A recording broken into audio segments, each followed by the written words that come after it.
인생은요, 반드시 심는 대로 거둡니다. 오늘 지금 이렇게 옷 입고 오셨잖아요. 그 옷은 아침에 여러분이 결정한 결과물입니다. 머리 스타일, 여러분이 결정한 결과물이에요.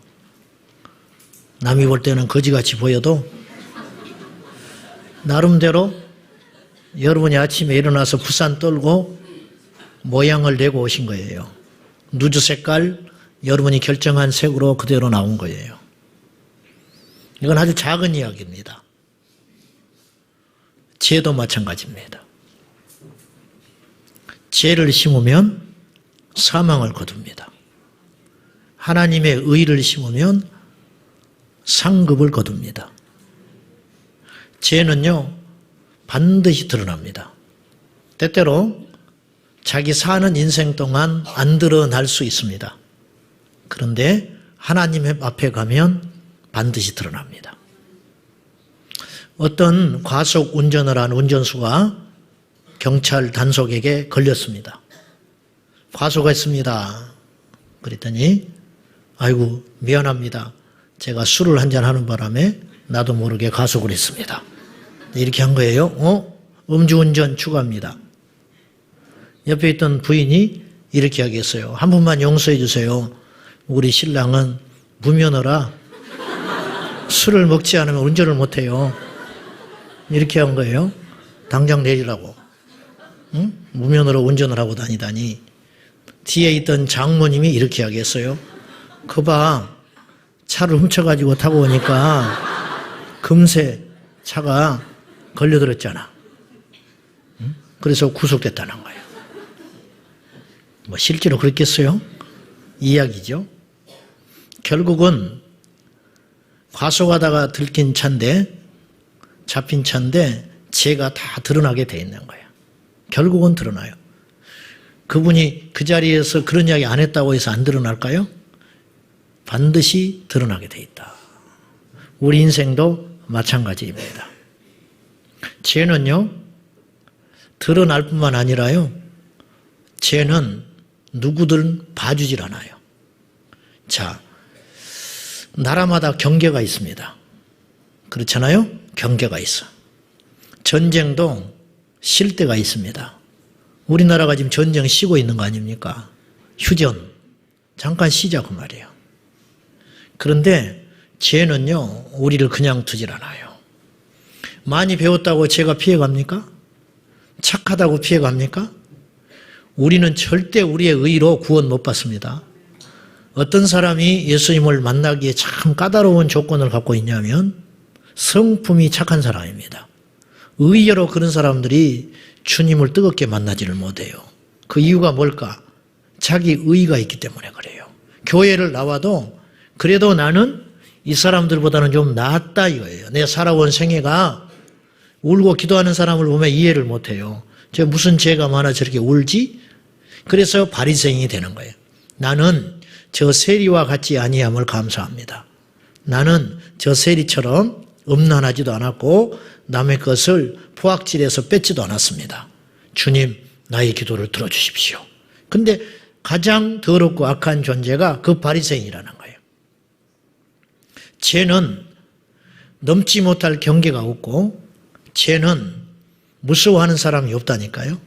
강한 사람, 힘센 사람, 많이 배운 사람, 착한 사람 누구를 막론하고 죄는 반드시 우리 인생의 안방까지 쳐들어와서 우리를 지배하려고 하는 속성이 있다 그 말입니다. 그래서 바울의 생애는 디모데후서 4장 7절에 고백한 것처럼 나는 싸움의 연속이었다 이렇게 고백하는 거예요. 그래서 내가 선한 싸움을 싸웠다.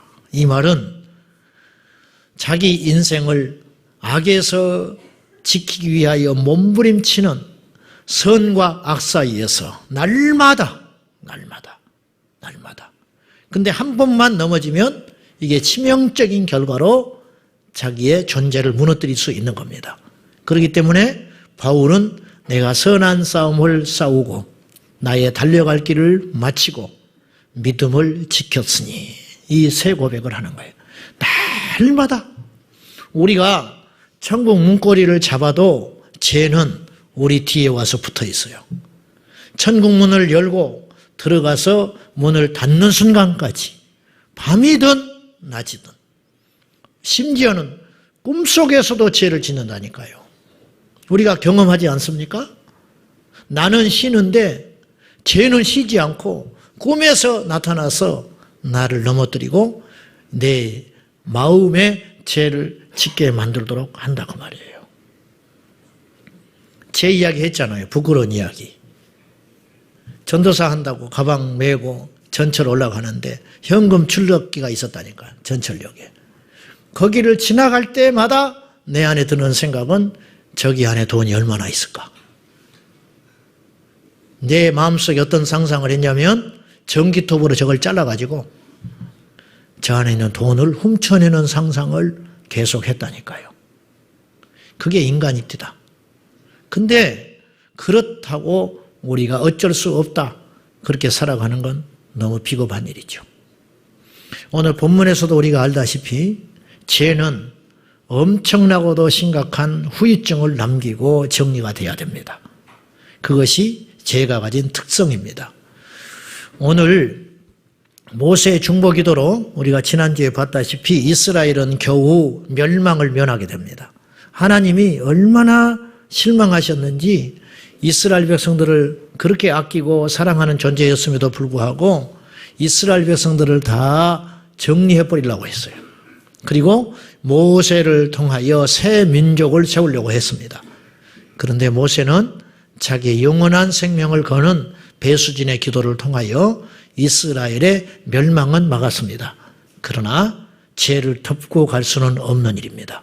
그래서 이 죄에 대한 반드시 심판, 이것을 오늘 하나님께서 하시는 일을 우리가 보게 됩니다. 모세의 눈에 비친 이스라엘은 방자하기 이를 데 없었습니다. 25절입니다. 한번 봅시다. 시작. 모세가 본즉 백성이 방자하니 이는 아론이 그들을 방자하게 하여 원수에게 조롱거리가 되게 하였습니다. 여기서 방자하다는 말은 시건방지다는 말이겠죠. 근데 원어에도 뭐 비슷한 말이겠습니다만은 원래 뜻은 방자하다라는 말은 통제를 벗어나 제멋대로이다, 이런 뜻이에요. 원래는 발가벗다, 풀어나진다, 뭐 그런 뜻도 있지만은 하나님의 통제를 벗어나서 제멋대로 망가져 있는 상태, 이것이 방자한 거예요. 그런데 이게 방자하게 된 이유가 누구 때문에 그랬냐면 아론 때문에 그랬다는 거예요.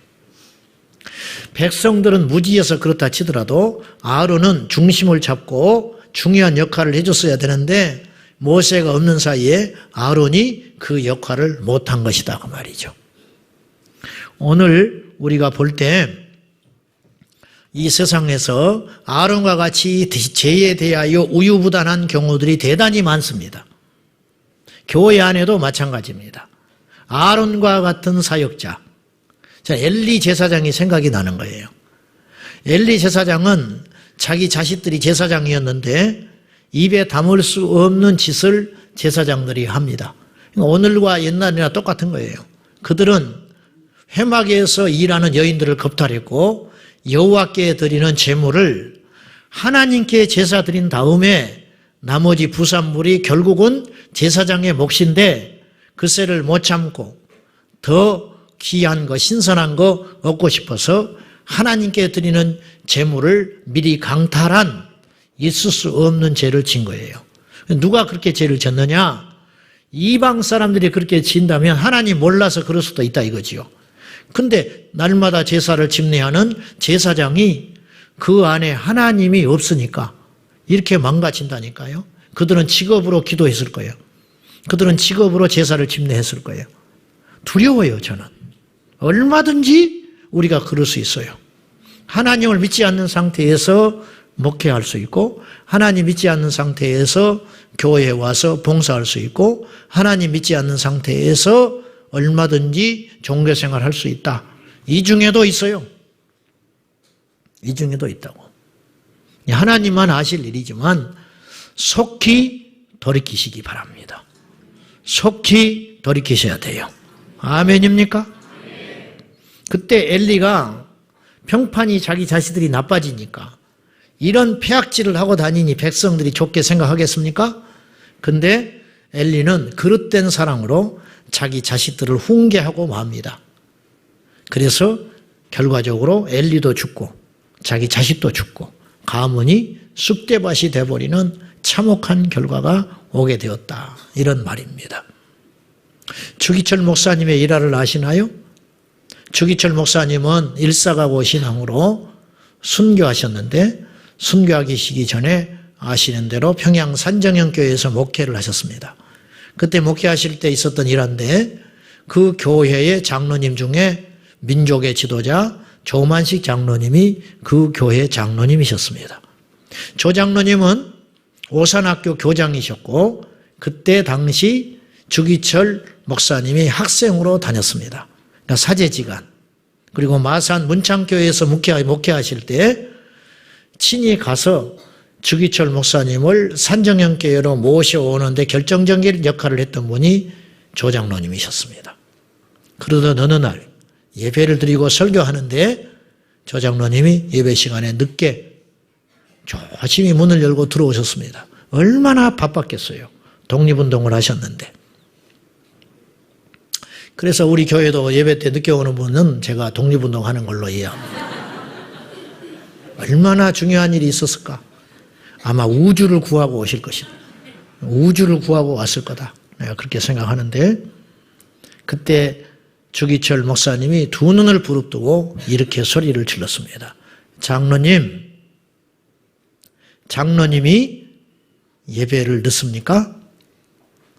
예배 드릴 자격 없습니다. 그 자리에 서 계십시오. 그냥 예배당이 얼음장이 돼버리는 거예요.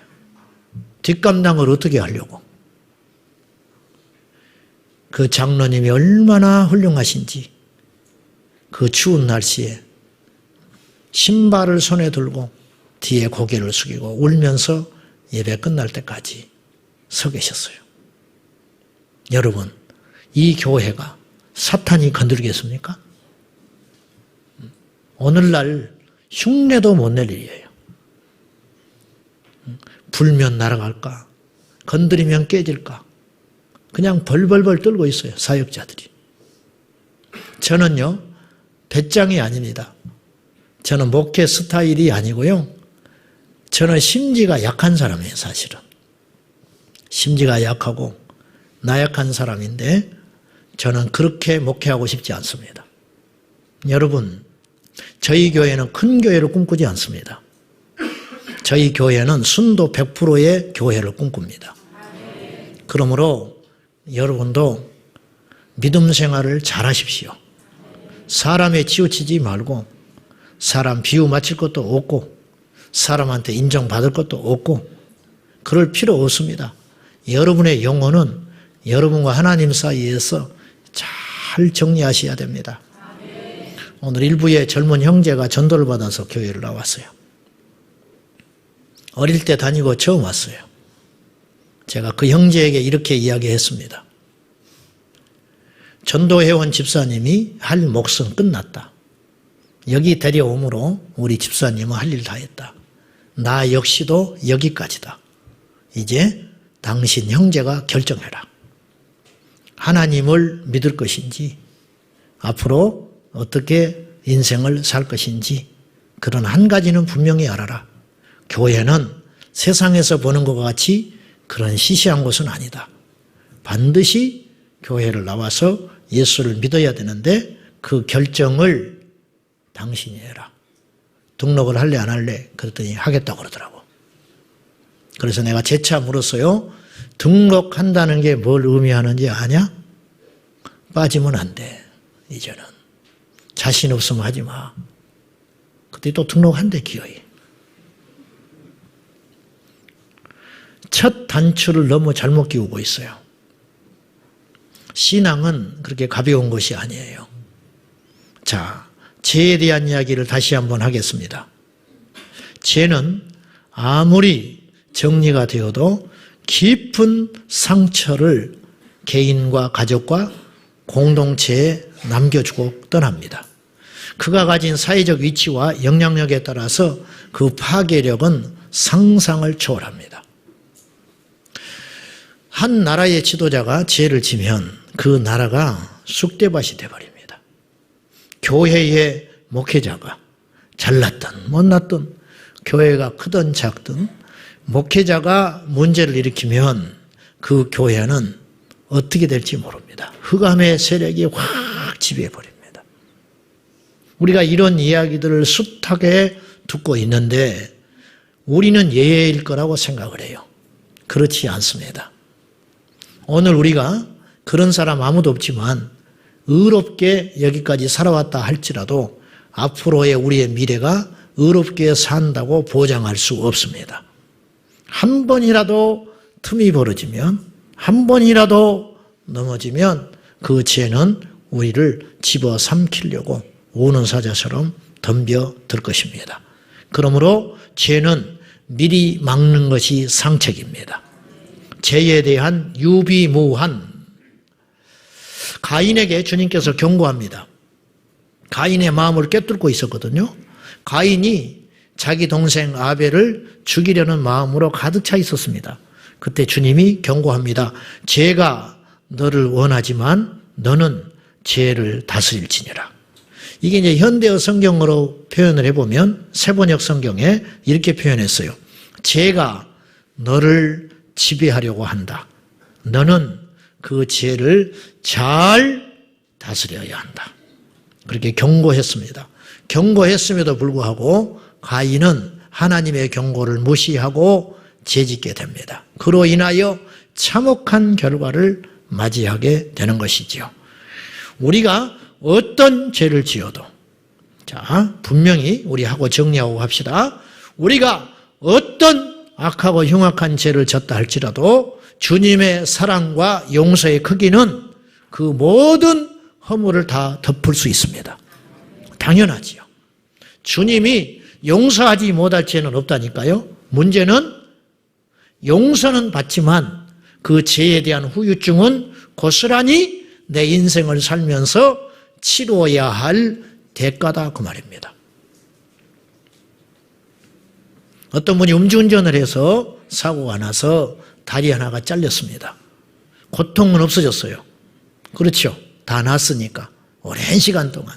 그러나 그는 평생 다리 하나를 잃은 상태로 자기가 잠깐 음주운전했던 그 잘못된 결정에 대하여 평생을 고통 속에 후회하면서 살아가야 하는 거예요.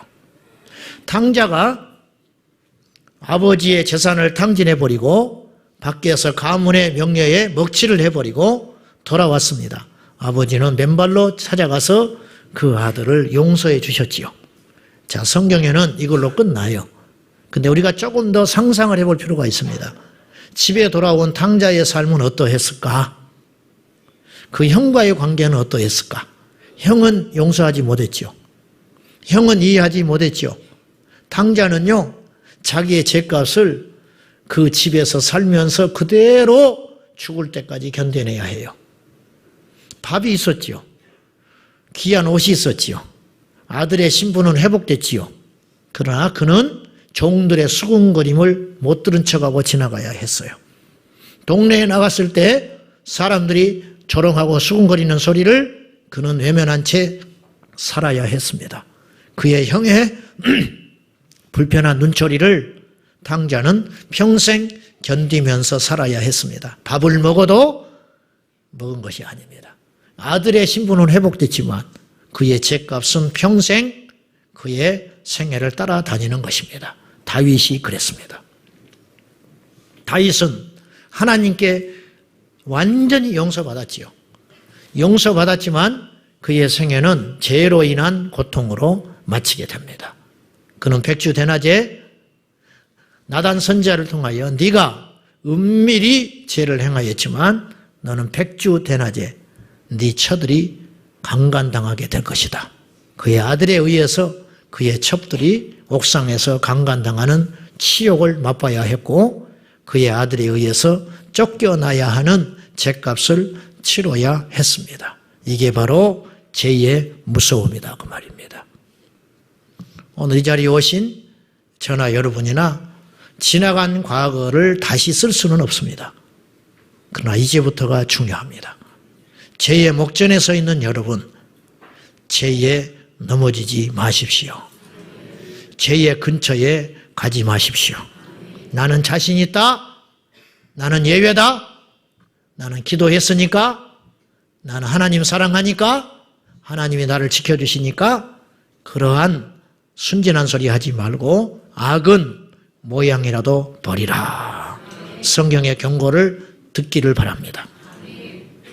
간호장을 치료해줘서 유명한 화타, 명의 화타가 소문이 명성이 자자해졌습니다. 그러던 어느 날 한나라 제왕이 불렀습니다. 화타를 불러서 크게 칭찬하니까 화타가 겸손하게 이렇게 말했습니다. 왕이여, 저에게 두 형님이 있는데 두 형의 재주에 비하면 저는 아무것도 아닙니다. 왕이 깜짝 놀랐어요.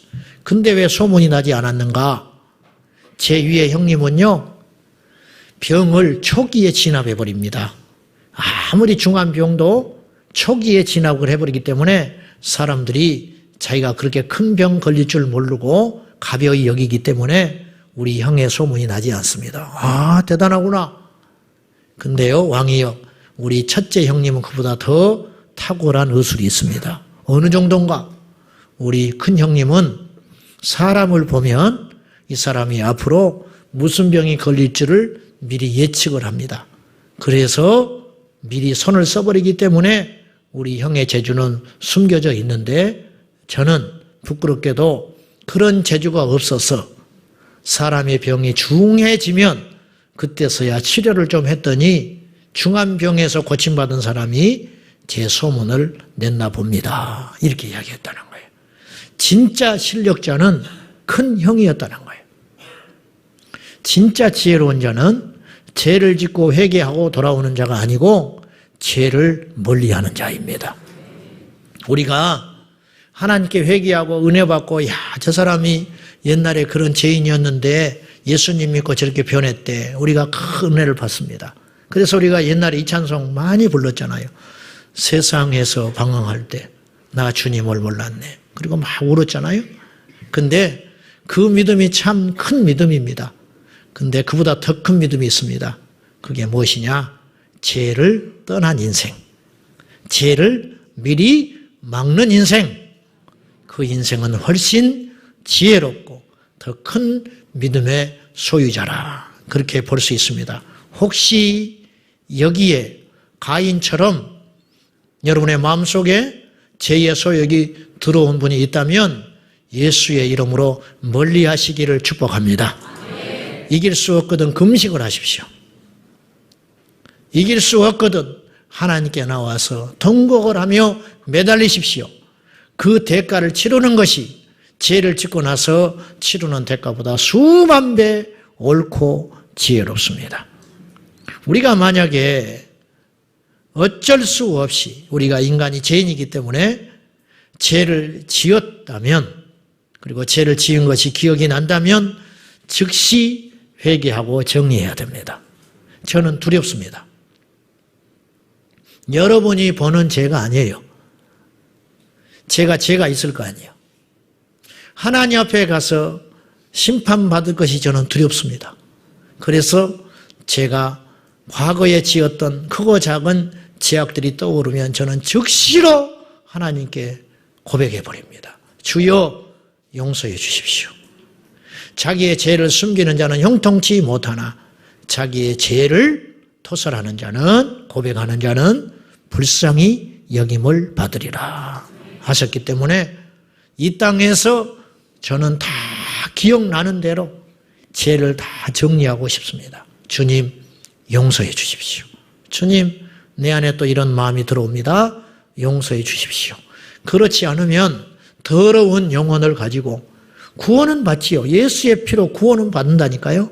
구원은 받지만 이 더러워진 만신창이 된 영혼을 가지고 정리하지 못한 제 주님 앞에 갔을 때 저는 두렵습니다. 그래서 생각날 때마다 떠올 때마다 즉각 하나님 용서해 주십시오.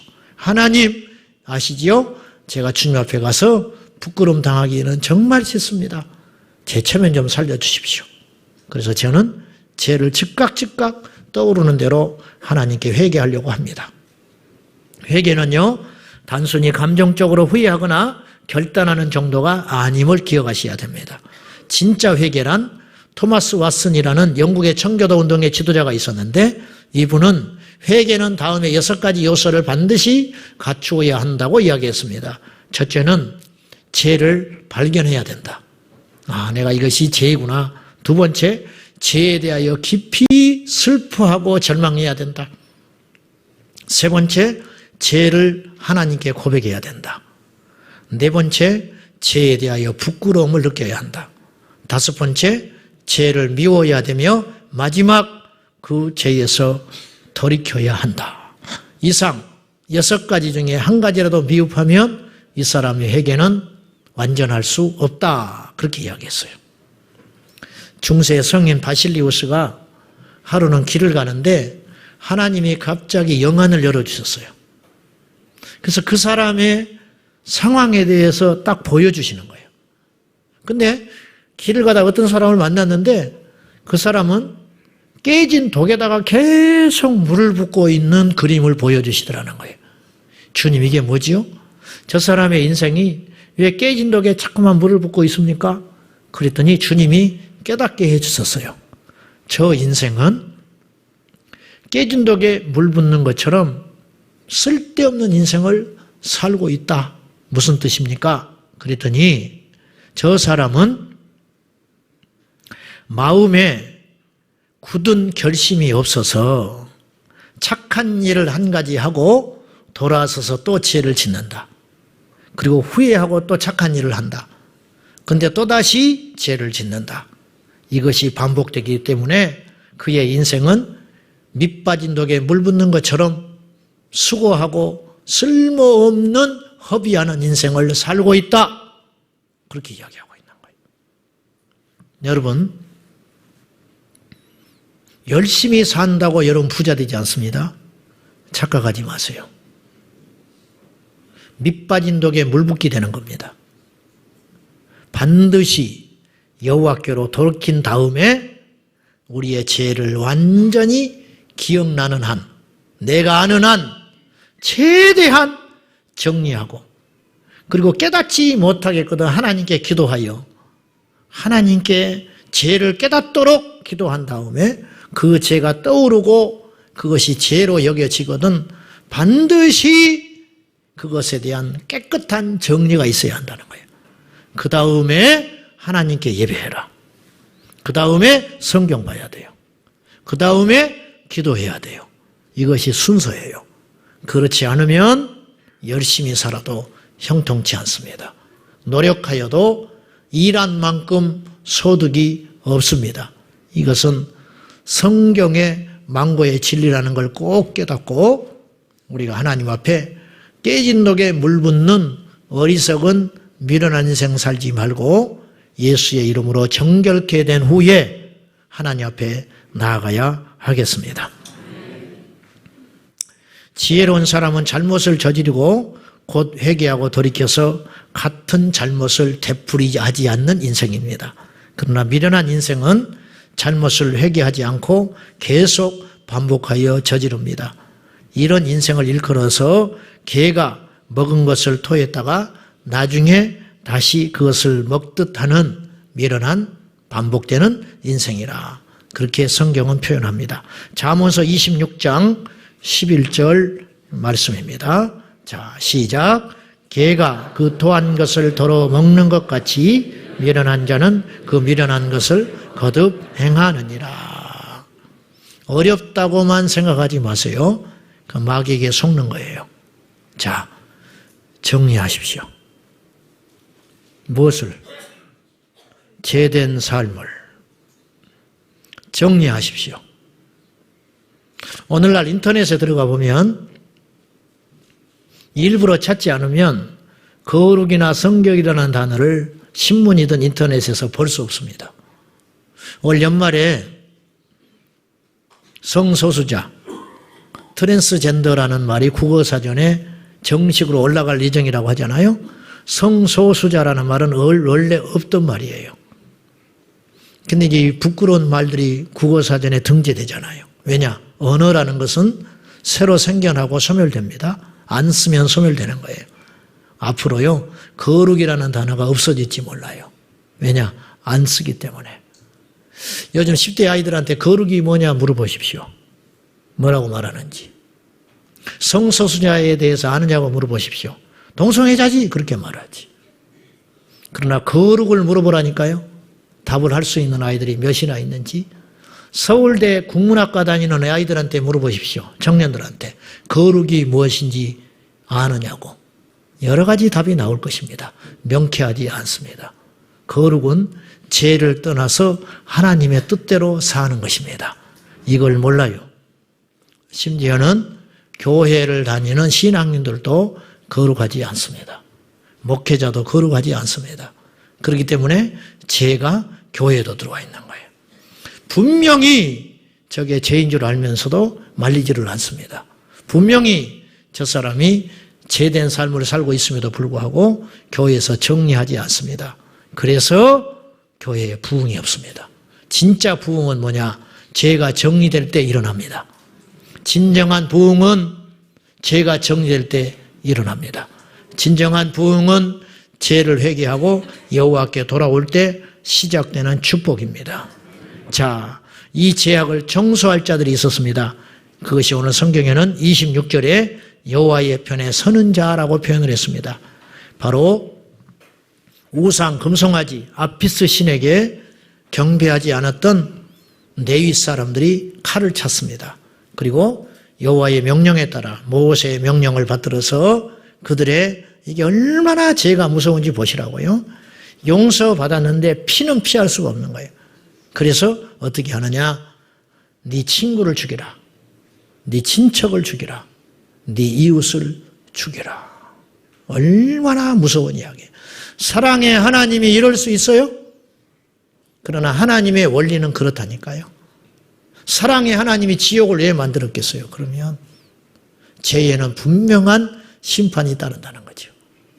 모세는 더 엄청난 이야기를 29절에 합니다. 자, 한번 읽어봅시다. 시작. 모세가 이르되 각 사람이 자기의 아들과 자기 형제를 쳤으니 오늘 여호와께 헌신하게 되었느니라. 그가 오늘 살인자들이 복을 받았어요. 하나님이 죄를 얼마나 미워하시며 의를 얼마나 소중히 여기시는가. 이 레위 사람들은요, 칼을 차고 울면서 자기 아들을 죽였어요. 울면서 자기 가족을 죽였다니까요. 그리고 피비린내를 뒤집어 쓰고 여호와께 축복을 받습니다. 무서운 일이죠. 죄는 그렇게 엄청난 대가를 가져옵니다. 죄는요, 소리 없이 시작했다가 커다란 소동으로 마무리되는 것이 죄의 특징입니다. 그렇지 않습니까? 그렇잖아요. 다윗이 그랬고 아나니아와 삽비라가 그랬습니다. 두 부부 사이에 그냥 욕심 품은 게 다잖아요. 근데 그들은 죽음으로 초대교회에 떠들썩하게 소란을 피우고 정리됐습니다. 근데 한 가지 놀라운 것은 사도행전 5장에 이 사건이 등장하는데 아나니아가 삽비라가 죽은 다음에 초대교회는 위축된 게 아니고 더 흥왕하여 부흥했다고 성경은 기록되어 있습니다.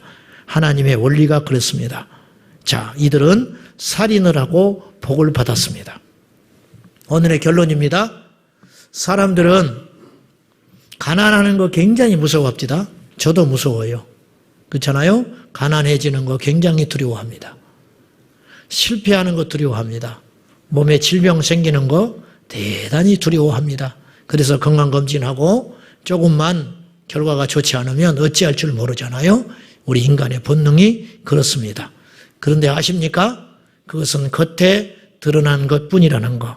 실제 우리를 패망으로 데려가는 건 뭐냐?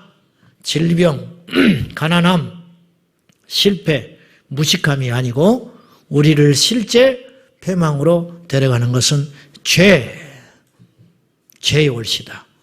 사랑하는 성도 여러분, 이 자리에 오신 성도 여러분, 한국교회 성도들은 더 이상 거룩하지 않다고 평가를 받습니다. 그러나 여러분들이 구루터기가 되셔서 저와 여러분이 피 흘리기까지 죄와 싸워서 날마다 이건 율법이 아닙니다. 하나님께 예쁨 받고 싶어서도 아닙니다. 우리가 살기 위해서 죄에서 도망하십시오. 살기 위해서 죄를 떠나십시오. 살기 위해서 악은 모양이라도 버리십시오. 그 길만이 사는 길입니다. 그 길만이 나를 지키고 가정을 지키고 이민족을 지키는 것, 무기가 아니고 똑똑한 정치인이 아니고 탁월한 경제인이 아니라 바로 죄에서 멀리 떠난 삶이 형통케 된다는 것, 이걸 꼭 기억하며 우리 하나님 앞에 날마다 거룩의 사람으로 승리할 수 있기를 축복합니다. 기도하겠습니다.